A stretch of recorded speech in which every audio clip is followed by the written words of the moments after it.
سلام ګرانو محترمو دوستانو، نن به د جملې هغه برخه ولولو په هغه باره کې به زده کړو چې چېرته موږ کولی شو چې یوه جمله په درست او صحیح ډول سره شروع کړو او نورو خبرو ته مو ادامه او دوام ورکړو تر څو هغه جمله صحیح ډول سره پای ته ورسوو.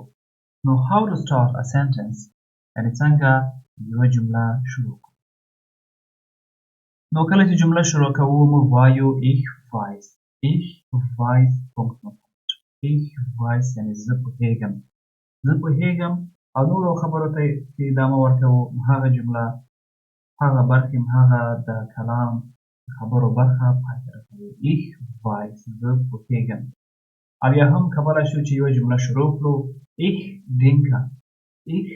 denke یعنې زه فکر کوم. ich denke زه فکر کوم. نو کولی شو چې موږ د فکر کولو ich denke په همدې باندې یوه جمله شروع کړو.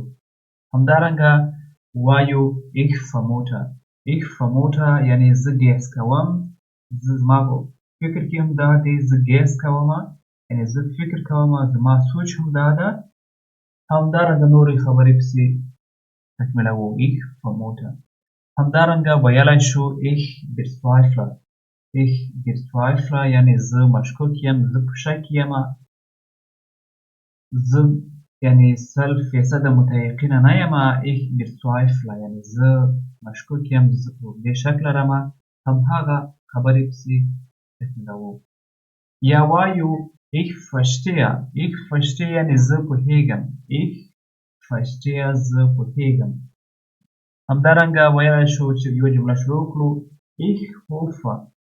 ich hoffe یعنې زه دا امید لرم، دا هیله لرم، دا ارزو لرم. ich hoffe. همدارنګه کولی شو چې یوه جمله شروع کړو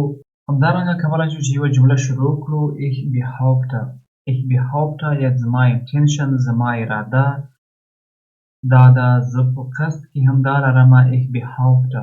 همدارنګه نورې خبرې پسې کوو او بیا ich meine همداسې نورې خبرې ich meine یعنې زما مطلب ده. ich meine زما مطلب ده. همدارنګه کولی شو چې یوه جمله شروع کړو ich stimme zu یعنې زه دا تایید کوم. همدا درست ده ich stimme zu یعنې زه دا قبلوم، همدا تایید کوم. ich stimme zu همدارنګه زه تایید کوم، هغه خبرو ته پسې ادامه ورکوم.